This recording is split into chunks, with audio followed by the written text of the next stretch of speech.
Governor Moore, and welcome to Aspen Ignites. It's great to talk to you. Great to talk to you too. Thrilled to be here. So, Governor Moore was one of the inaugural fellows. How did you discover him? and tell us more about the program and its goals. Awesome. Well, Jen, it's so great to be here with you and, of course, with Governor Moore, our dear Wes. So, when I think about the Aspen Institute, we have almost 20 different fellowship programs. The Ascend Fellowship was created very intentionally to look for those leaders that reflected the full imagination, diversity, and the innovation that's happening in all corners of our country and all segments of our sort of sectors. And so it got launched in the backdrop of the Great Recession, when Washington was a little gridlocked in terms of making big moves around either fixing housing or early childhood or education, and people were kind of in paralysis. And what I saw kind of at a balcony level were there were leaders who were on the front lines of innovation, be it in the private, public, or nonprofit sector, who were making real change happen, especially at the state level and the local level. And so we created this fellowship, and the North Star was really looking for the leaders who were going to design system strategies, policies, new efforts that would design the future for generations to come and for those that were here, and centrally have the North Star of breaking the intergenerational cycle of poverty. So super fast forward, so Wes Moore, who we believe leadership lies in all. So I got to meet Wes, oh my gosh, more than almost kind of 15 years ago, but like that was going to be, yes. But I knew his mom first, his mother, Joy. Yeah. And so as a proud mama myself, once you know good mama, you know good sunrise. But it was, we knew because of the passion Wes has always demonstrated in all sectors of society, and in his military service has always been considered focused on leave no one behind. In his family, we've been able to partner at the local level as well. Governor, what made you say yes to the fellowship? Because when I hear these goals, these are lofty goals, and it can be very easy to say, I don't want to take something else on. I'm just going to focus on the work in front of me. So one, no one ever says no to Anne Mosle. And in fact, if I could give anyone any guidance, whenever Anne Mosle comes to you, just say yes. Yeah. It's going to be a good thing. And it was absolutely right, because we learned early with Ascend, this was not a think tank. It really was it was an action laboratory. It was everybody had an obligation to be able to put in practice theoretical concepts and ideas and ideals. And it was based on a premise that was just right? Where that the best way for you to be able to help a child is by making sure that child is coming up in a strong, supportive environment. And that strong, supportive environment oftentimes extends beyond even their parent. Where if you look at so many of the communities that we were serving, it was about the grandparents, and it was about the village elders and everyone else who then had a direct impact as to what was happening with kids. And I think it was a great opportunity to be able to see how those things can be put into action, to create this just remarkable network. And frankly, it's a network that I still rely on to this day, where now even going from where I was before, which was really more working in community and writing about these aspects, and then being in the private sector, to now being a governor, you actually have a chance to put a state budget behind best practices. And so everything that we're doing now in Maryland, things that have been really born out of or verified because of the work of Ascend, it's not like these are pie in the sky ideas. Yeah. These are things that actually have evidence to show that are working, and now we're just hoping to be able to put it to scale. And so it was just a great opportunity to expand not just a network, but also really expand an imagination about how do we think about this work, and what are going to be the necessary ingredients for you to actually create a measure of lasting change. How do you think it shaped, or maybe even reshaped, the way you think about and approach leadership? Yeah. I think one, it focused on the idea of partnership, where if you're not working in partnership, you don't have a plan to succeed. And anyone who thinks they're doing this work on their own, or anyone who thinks that, this is just the one sector that does this, you really don't have a plan to be successful in the work that you're doing. It really requires every single sector. And I think about the folks, even from my Ascend Fellowship, we had folks in the private sector, we had folks in nonprofit, we had folks in academia, we had folks in government, and that's kind of what's required, that everybody has a role, and everybody is that you have to create a table that's big enough for everyone to have a seat. The second thing is, I think that looking at this work from intergenerational work is so necessary, because that's frankly how people are living. If you're looking at this from a singular generational approach, saying, oh, I'm just going to support children, or I'm just going to support families, or I'm just going to support parents, you're missing a point, because there is an intricate component about what is the motivation for success from that grouping that you're looking to support. And so I think that their ability to look intergenerational on this is not just important because it gives you a higher chance of success. It's actually how people live. Yeah. And I just feel like, if you actually want to create measurements of success, meet people where they are. And that's the best way of actually, getting to where you're trying to get to. And when you pull together a class of Ascend Fellows, what's your hope about how that group interacts with each other, what they learn from each other? Yeah. Well, it's an interesting process, and we took a couple notes from the MacArthur Genius Award Fellowship, because a lot of times we'll sort of say there's like, we're not seeing the leadership. Where is it? And there's actually an abundance out there if you're looking in the right places. So we're always scanning. And to Wes's point, we have a way that we categorize. Where do people live? Rural, suburban, urban? Are they working in housing, or maybe running a higher ed university or state government? But we're always doing this sort of grid and march so that we're looking at it from expertise, experience. They have to share the North Star of intergenerational family prosperity for children and families, however they define themselves, and communities. But we look also for difference. We look and invite leaders with different solutions or strategies. It might look very different for change in North Dakota than it might in Washington State, or Maryland versus Mississippi. Or it might look actually quite similar. And so curating that is, it's always magic. We always hold our breath till it's wheels up after the first forum. But the other part that we do, and I think it's, even literally if you are president of the United States, all leaders feel this deluge. And it's hard to find time to literally step back and then have safe space to be with trusted colleagues who might even think differently. And we take trust very seriously. The conversation does not start with your accolades and achievements. That's price of admission, and there's a reason why I was at the table. But you come to the table with curiosity and space to say, what's keeping me up at night? And the last part is, sometimes leadership, you go up this chain, and it's a lot of stamina to stay in the game, and these fights can be very hard, especially these days. But we always say to fellows, it's all about you. Like Ascend at the Aspen Institute wraps our arms, and we put this beautiful leaf of the legacy of the Institute to work. But then we're also really clear it has nothing to do about you. Yeah. And I think this piece, and it's very personal when I think now, I'm trying to really set my eyes on 2030, because it gives me enough, I see some turbulence coming, but I'm going to stay optimistic about what the world can look like in 2030. And that might mean you're leading as if you don't expect to be in the room. Or maybe you come in and you're like, you're just an executive coach, or I'm signing up to be Wes's intern when he might be doing something new. You never know. But I think that way, even if you're in the most kind of vaulted positions of power, keeping that perspective is really healthy and keeps us mission-based. I don't know if you would agree, Wes. I would completely agree. And that's where also I think that the best practices and creating these networks really does matter. Because I think that as leaders who are in positions where you've got to make budgetary decisions where you have to be really careful and thoughtful about where you're making your investments, because you don't have infinite resources. You don't have infinite time. I remember Governor Cox of Utah, who's become a good friend. He's a great guy. He's a great guy. He's a great guy. And he said something to me really early. Actually, I was still the governor-elect. But he said something I thought was a really good point. He said, listen, as governor, you can do anything. You just can't do everything. So you got to choose. Like, you'd say this is going to be North Star. People will go. They'll go there. But you can't do everything. And that's why I think that this kind of work, and exactly what Anne was mentioning, is so important, because we've got to make sure that we're making the right bets. We got to make sure we're making the right punts. We got to make sure that in the capital and the budget that you have, that you're doing things that have the highest probability of success. And that's where I think being able to leverage that, lean on that, understanding what's working, being able to pull together best practices, it's going to matter, because we're going to make those bets.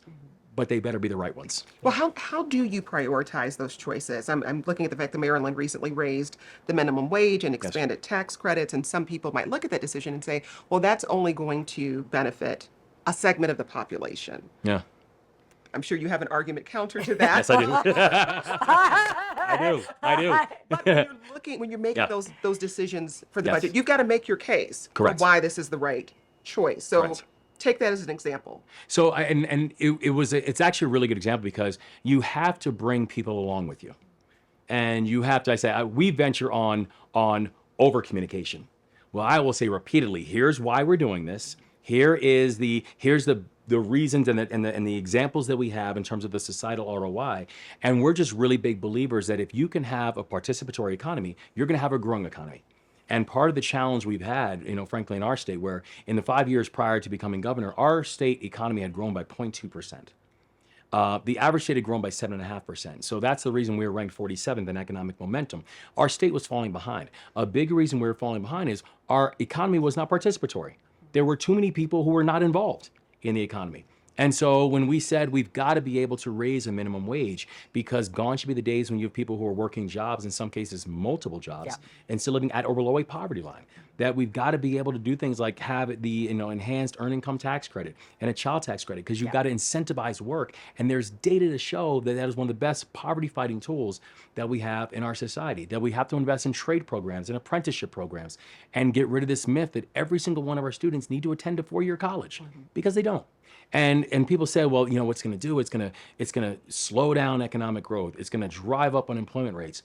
Actually, in our first 18 months, when I was inaugurated, we were ranked 43rd in unemployment in the country. We made those changes. Now, for the 12th straight month in a row, Maryland has amongst the lowest unemployment rates in the entire country. It actually moved people into the employment sector. I want to pull on a thread though there, because you said you believe in over communication. Yeah. I'm a big fan of data, right? Yes. So there's the data, Yeah. but then there's the story you have to build. How do you connect the data to the story? Because oftentimes we've seen legislation created purely on story with very little data to back it up. Yes. So how are you connecting those? It's one of the most challenging things because honestly, because I'm a data person.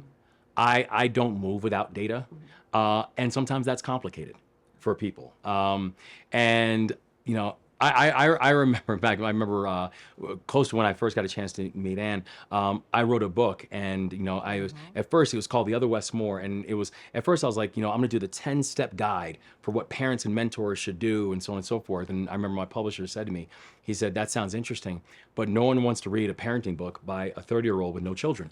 And I was like, that's actually a pretty good point.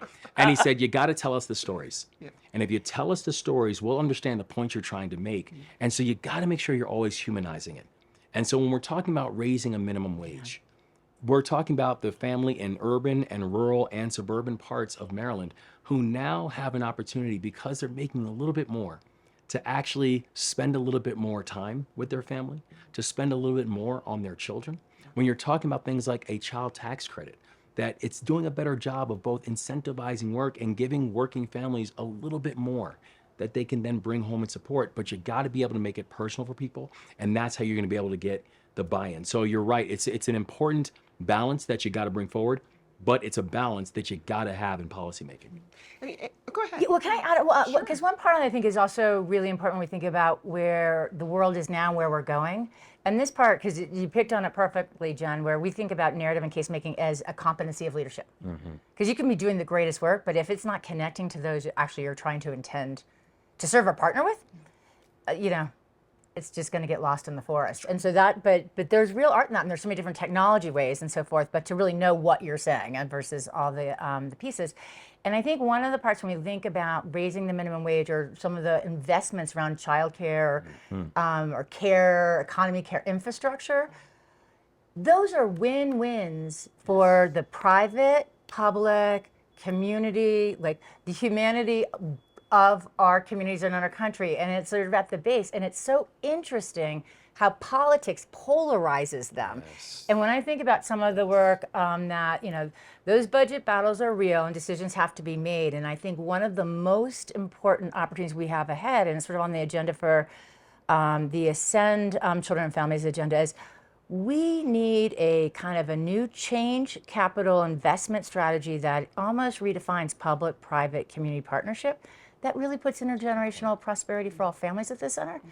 And so even in states like Alabama, and I don't want to be unfair to Alabama because it's beautiful. Love Birmingham. I love Alabama. Yeah. But they just, another Ascend Fellow down there, Melanie Bridgeforth, who's the CEO of the Alabama Women's Foundation, just led this grassroots coalition and the Chamber of Commerce and Business and passed this historic child care tax credit investment to build up the child care infrastructure. Normally, folks would say that's surprising in Alabama, but what's good for families and community is often really good for business. That's right. I want to learn more about the narrative data connection to another decision you made to pardon 175,000 Marylanders of low-level marijuana convictions. Yes. Explain that. We looked at, we put up a referendum for our state about whether or not we should have a recreational cannabis market. And around 70% of the state voted that we should have a recreational cannabis. So we knew the mandate that we got from the people of our state was that they want to have an equitable and a fair and a solid rollout for that market, and we accomplished that. Maryland, by all estimates, has not just the most equitable rollout, but maybe the strongest rollout of any recreational cannabis market in the country. We also knew this, is that while that was happening, and we now had a multi-billion-dollar industry, something that's brought tens of millions of dollars in new tax revenue to the state of Maryland, we still had people who could not get employment or could not get student loans or could not get a small business loan because of a cannabis conviction for something that was now not only no longer illegal, but was a burgeoning industry in our state. There's a measure of unfairness about that. And so, to the point about kind of the combination of data and also the personal story, we were able to and had to highlight the importance of making this decision where, I signed the largest mass pardon for cannabis convictions in the history of the United States, and showing the data why it mattered, getting more people employed, all the kind of stuff, the fairness angle of it. But also, we rolled out people like Shiloh, who was a young man who had a misdemeanor cannabis conviction, the only thing on his record, and was keeping him from getting student loans, keeping him from staying employed. He recently got a job, was fired on the second day because he couldn't pass his background check for a misdemeanor cannabis conviction for something that's now legal in our state. So it's when people understand and they see the data, and then they also learn about Shiloh, and that there are tens of thousands of Shilohs in the state of Maryland, they say, this makes perfect sense. And so that had to be the right marriage. And honestly, we know that there's more that we are going to do and more to be done, but we also want other states to be able to do the same thing, because you cannot celebrate the benefits of legalization if you're not willing to wrestle with the consequences of criminalization. There are some decisions you have time to make. And then there are times when your leadership is tested unexpectedly. Yeah. In March of this year, the Key Bridge in Baltimore collapsed. Tragic event. How did that test your leadership and what the way you want to approach the kind of team building and collaboration, because you're talking about something that's happening in real time, has to be responded to immediately. How do you apply those same lessons to that event? It was wild, and I'll never forget that morning. And that this ended up becoming one of the most traumatic and catastrophic incidents in our state's history. And I knew that in that moment when the state was about to wake up and realize that we now had a situation where a major vessel of our entire economy is now shut down, tens of thousands of workers didn't have a job, that 40,000 people who relied on a bridge to get to work, the bridge was gone, and there were still people who were unaccounted for.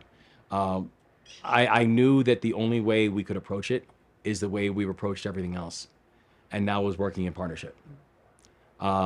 So that's why, immediately it was not just activating state resources to be able to, we had state police divers in the water within an hour. It's transit police who were keeping people off of the bridge. Our Department of Transportation who was rerouting, commuters coming up for that next day. It was also working with the private sector and saying, I need you all to commit not to lay off workers. It was working with the private sector and saying, even if you have to reroute your container traffic to another port temporarily, as soon as the Port of Baltimore reopens, I need you to commit to come back into the Port of Baltimore. It was working with our federal partners who released tens of millions of dollars to support with the cleanup, working with the military, working with our nonprofit organizations who are then supporting those who've been directly impacted. And I'm really proud of the response of the state because it was a case study on how to do that. But what was the case study is that we were all working together. That Democrats and Republicans, people from Maryland and not from Maryland, every single sector of our society was actively involved in this larger Maryland tough, Baltimore strong campaign. And I think the results showed, because there's no way that we get that done in opening up the federal channel in the speed that it was done, recovering all the bodies so you can get that sense of closure to the families, being able to make sure that all the impacted workers were supported. There's no way you get that done in the speed that it was done by thinking that there was one group or one sector or one leader who had to be able to make it happen. It worked because we all were mission first, people always. And we all stayed focused on that. And so I think part of the beauty of that was there was no change in how we led. It was just a reflection of the philosophy we've tried to bring to this work from our first day. I want to ask one last big picture question, because I'm thinking about the work you're doing, both of you are doing, to address intergenerational poverty. And the way the American dream is often discussed. It's, if you work hard, if you just apply yourself, you can succeed. We know that's not true for all people, for all families. Sure. So in this work, do you see it as a fulfillment of the promise of the American dream, or is it rewriting or redefining the American dream? And I'll come to you first, and then Governor Moore. Great. That's such a great question, and it's one that really goes to the heart of my first beginning with Wes. Because I think so often in our country that there's the myth or the promise of the American dream. So I would just say we haven't yet lived it. So it's still, I'm in the, what is the possibility and how do we define it, and ensuring there's room for all of us to define it together. And there might even be a different language for that. But the part where in the early years, and this is part of the founding of Ascend, we get pushed into it sort of like the bootstrap story. Yeah. The leader that can break all odds.